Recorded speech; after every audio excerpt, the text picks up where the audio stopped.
Šetriť stromy, a to takým spôsobom, že budeme začisťovať vlastne kmene toho stromu.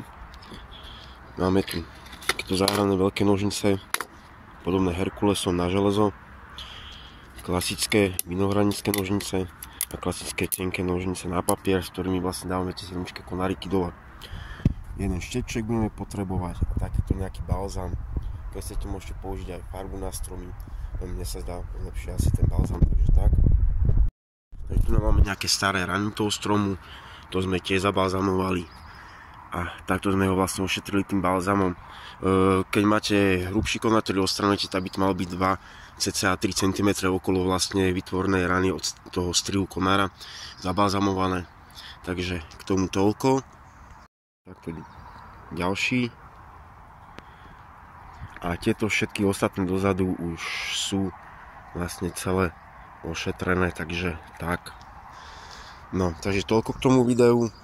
A ešte nám tu pôjde jedenkrát kolečko po makadame posledné, teraz pred zimou, aby tie stromy teraz dostali čo najviac vlahy do seba, aby nám zimu prežili, aby nám nezoskli počas začiatku jary a podobne. Teda podľa mňa, takže k tomu toľko. Ďakujem za zhliadnutie jedného z mojich ďalších videí o záhradníckej tvorbe.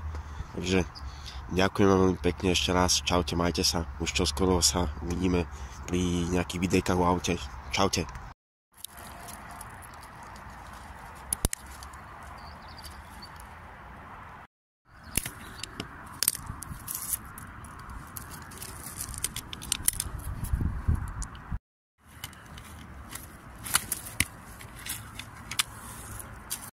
Tak to vyzerá po obstrianí a ideme si ho zabalzamovať.